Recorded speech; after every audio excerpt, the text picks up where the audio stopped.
Most people know Mark Wahlberg for starring in several popular movies like Ted or Lone Survivor. You might even know him from his horrible rap career where he was the lead singer of Marky Mark and the Funky Bunch. I'm Irish American and never would I pretend to be an African. You needing a history lesson because you forgot where you came. Emphasis on horrible rap career.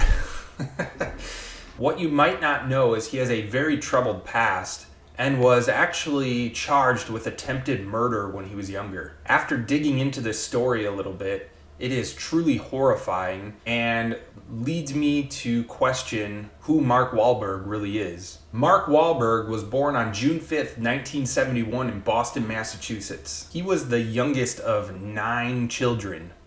Yikes. As you can imagine, having 9 kids would be very tough. Mark most likely didn't get the one-on-one attention that he craved from his parents. Making things even more difficult, Mark's parents divorced when he was just 11 years old. After the divorce, he divided his time equally between his mom and his dad. This was really the precursor to Mark headed down a dark path. At the age of 13, he became addicted to cocaine. He dropped out of school and wouldn't actually receive his high school diploma until 2013 at the age of 42. His addiction to cocaine when he was younger quickly progressed into a criminal history. On June 15th, 1986, at the age of 15, Mark and a group of 3 of his friends chased after a 12-year-old black boy along with his older brother and sister. The group of kids were walking back home after a day at the Dorchester beach. As they were walking, Mark and his friends began to chase them and throw stones at them. They also yelled racial slurs. The very next day, they were at it again. This time, Mark Wahlberg and his friends followed a class of mostly black kids down to the beach as the kids were on a field trip day. One of these kids was the same kids that Mark and his friends threw stones at the day prior. As this class was walking back from the beach to the school, Mark and his friends decided to follow them. They then decided to throw stones at this 4th grade class, as well as calling them racial slurs again. This whole incident would have continued. However, a nearby ambulance saw what was going on and decided to intervene. This caused Mark and his friends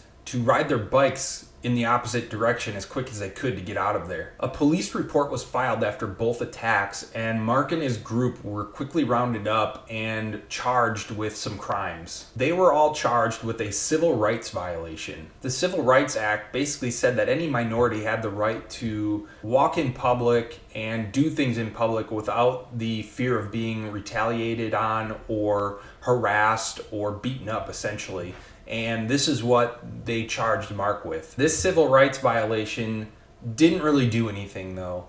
Mark's mom had to come down to the court and basically just sign a paper saying that Mark wouldn't do this anymore. Fast forward a couple years, Mark's antics didn't stop. On April 8th, 1988, Mark is now almost 17 years old. At approximately 9 p.m. on April 8th, Pham Lam, a Vietnamese male, parked his car on the street and decided to get out and carry a case of beer with him. As Mr. Lam was crossing the road to get to the sidewalk, Mark Wahlberg ran up to him and hit him over the head with a large stick. Now, this was not any ordinary stick. It was about 5 feet long and 3 inches in diameter. It was basically like a dowel that you would put in a patio door to keep the door from opening. Mark hit him over the head so hard that it broke this stick in half. Mr. Lam was knocked unconscious and immediately fell to the ground. Just before Mark hit Mr. Lam, he screamed some racial slurs at him as well. Onlookers saw what happened and called the police. Mr. Lam was transported to the nearby hospital and had to spend the night for observation. After assaulting Mr. Lam, Mark took off down the street running. This is where he encountered another Vietnamese male named Ho Trin. As the sirens were getting closer to Mark, he ran up to Mr. Trin and put his arm around him.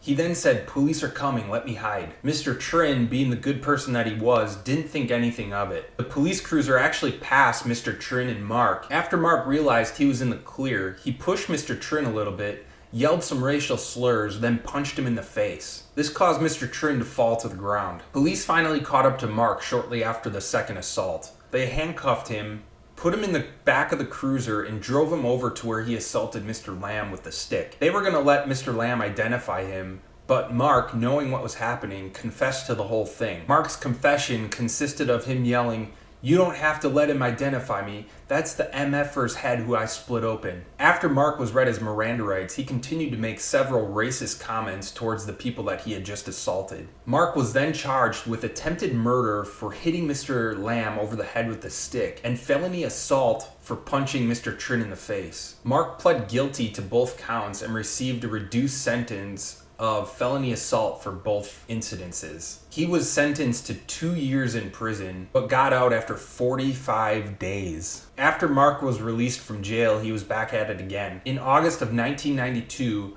Mark fractured the jaw of Robert Crean. It came out in court that Mark and his friend Derek McCall were walking past some tennis courts when they saw Mr. Crean. Unprovoked, they ran at him, held him down, and started kicking him. Mark's defense stated that Mr. Crean called his black friend Derek McCall a racist name. That's when Mark and Derek decided to attack him. Mr. Crean denied all of those accusations and said that it was an unprovoked attack. Mr. Crean suffered several severe injuries, including a fractured jaw and several lacerations to his head. Mr. Crean sued Mark and was awarded an undisclosed amount of money. At this time, Mark was pursuing his rap career and did have a few hit singles, so he was making a little bit of money. That incident was the last time that Mark got in trouble with the law. He decided to turn his life around and pursue an acting career. Obviously, he was very successful in doing that.